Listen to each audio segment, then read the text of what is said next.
Okay, it's 2:40 a.m. and it's Sunday, so I have to rush to get all of this all of this work work done for school, and I think maybe that'll take my mind off this.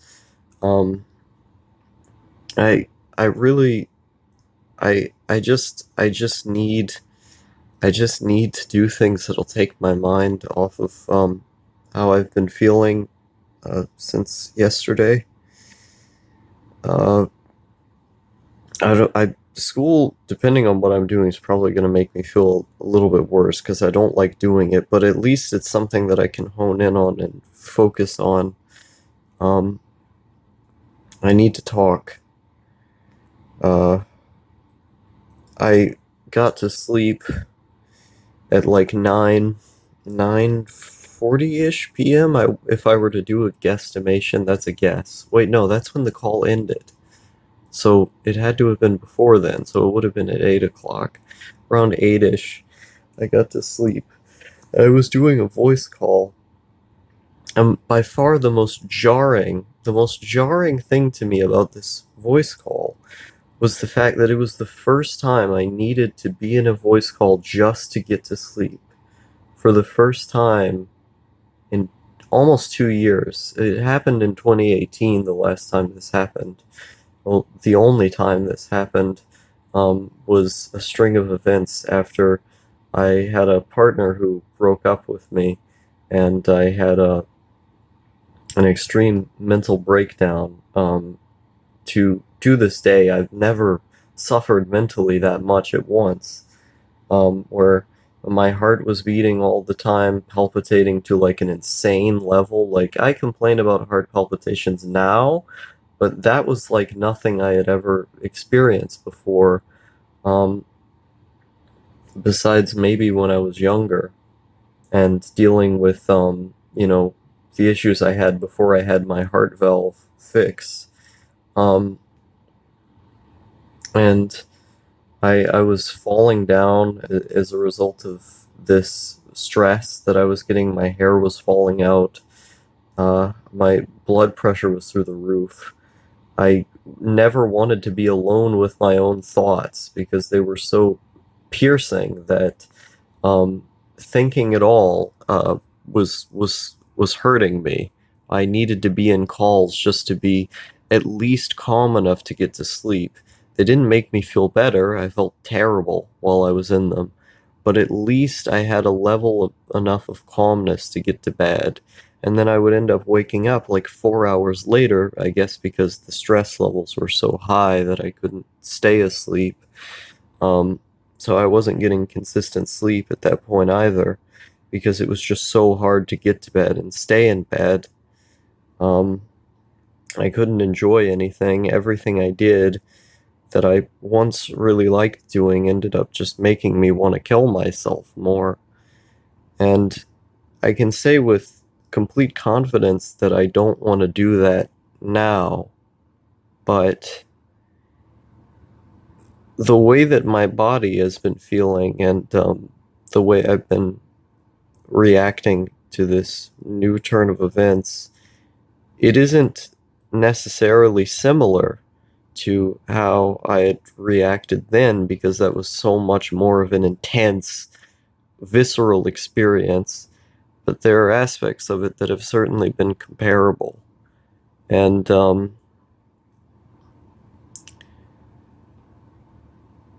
it's amazing to me just how transient emotions are, where something can happen that you think you're totally prepared for, and that you think everything is okay, that, you're emotionally numb or strong enough to be able to bear the blunt of what's going to happen, and then it hits you.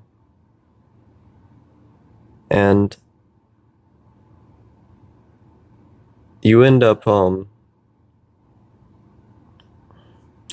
I swear that silence wasn't for some kind of dramatic effect or something. I'm just genuinely confused about what I'm trying to say. Um,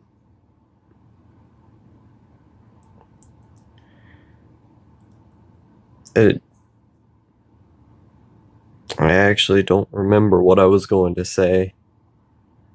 Um, that's the other thing lately too, is that I've been forgetting a lot of stuff. I mean, that's not new, but my mind has been so preoccupied by this that I just want it to end. And given how intense the experiences, feelings have been, it's not a feeling that's just going to go away in a couple days. Now, I could be upset about this for the next couple months, not to the same degree, but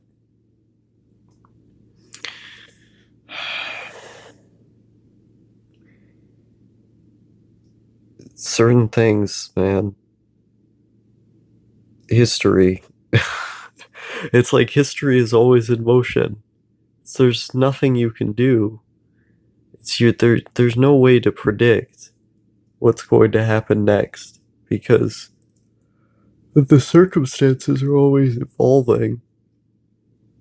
And so when something bad happens, you just have to remind yourself that it's all transient, that it's going to change eventually, and that it's not going to be bad anymore. But the flaw with this is that it doesn't take away how you're feeling now. And so no amount of saying, oh, it'll be better eventually, is going to fix the reality that you have to face at the time. And then at that point, it really is just a matter of strength trying to get through. Um,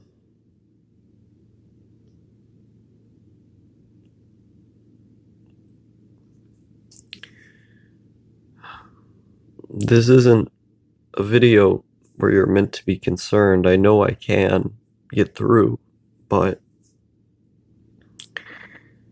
I just I needed to talk about this. I can't stop thinking. I can't um properly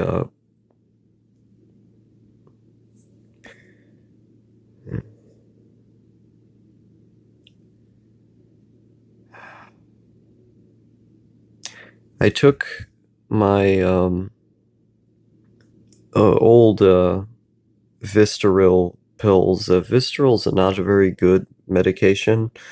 It doesn't. It's funny. When I was in the mental hospital, I think they just gave us like insanely high doses to go to sleep, where I would take it for anxiety and then I'd just get knocked out.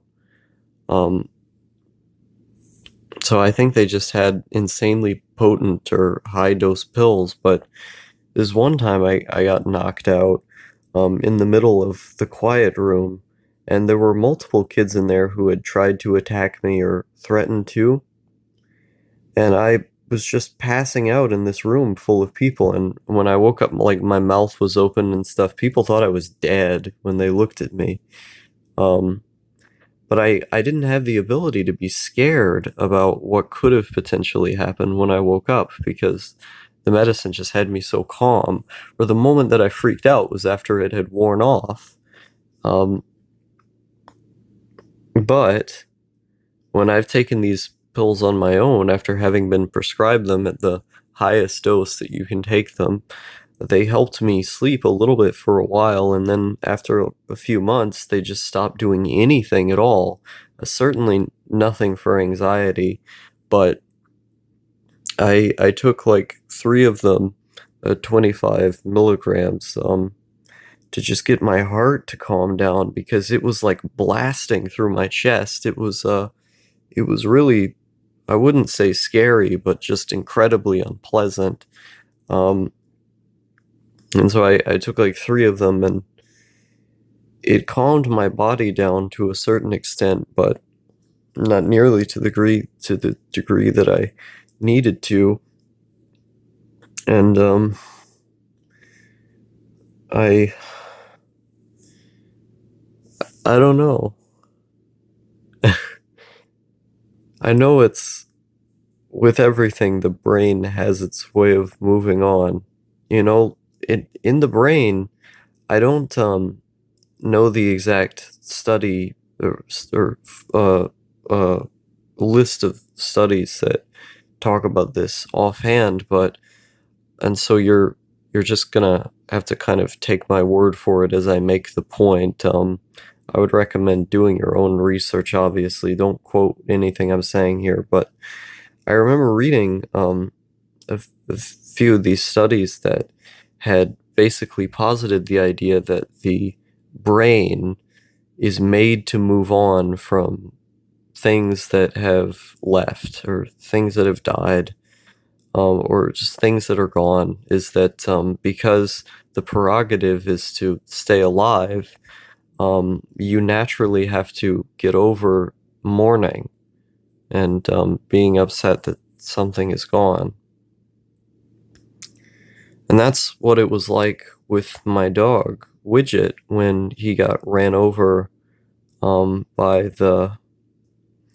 those Illinois people. But I ended up being upset for months after it had happened. Or like I would still wake up sometimes crying when I thought about what had happened or had a dream, was trying to get to sleep and it would just enter my mind. I felt significantly more depressed several months after it had occurred. Almost 6 actually. Uh, and I thought the feeling wasn't going to go away because it was so intense, you know? Um, but the brain naturally has its way of sorting through these things. Like, you think about the existence of a fight or flight response. The only reason it's there is to keep you alive, because so powerfully the brain has the prerogative to keep you alive. And so when it comes to mourning, there's always a certain time in which the brain tries to make it pass. Now, I know certain psychological problems that people have end up making them linger on past trauma or deaths and stuff uh, for an amount of time that's atypical, that shouldn't be like that. But generally speaking, this is how people mourn, is that they get over it eventually. And I've been trying to think about that it goes back to the emotions are transient thing, that regardless of what you're feeling now, you're going to feel better. Um,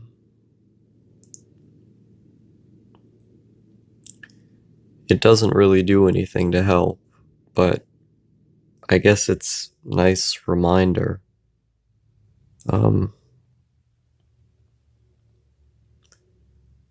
I don't really cry very often as much as I used to. I get these crying spells where I just cry without my consent. Like, I'll be standing up, I'll just be making food or something, and then tears will come down my face as I'm doing it. But it's not because I'm so overwhelmingly sad that I have to cry. It's more like there's just a pronounced feeling in the background that's asserting itself. Um, but for the first time in a while, I felt like I was on the onset of tears for seemingly no reason. Like, the thing, well, hmm, there's not no reason, but the thing, hmm, but I had started crying after I took a shower, and I thought, the Jordan Peterson bro science was that if you just take a shower, it'll refix your mood. After I got out, I just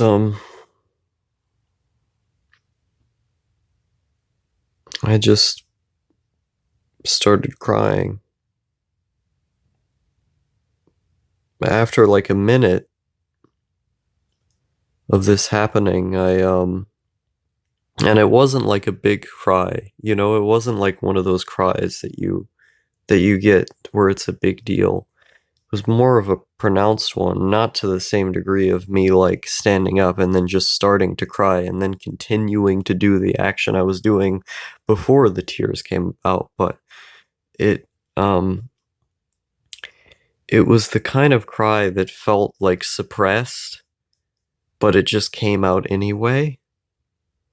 And so it was this weird mixture of experience where I was trying to keep the emotions under the surface, as I so often do, but at the same time, the intensity of them overrode my propensity to do so. And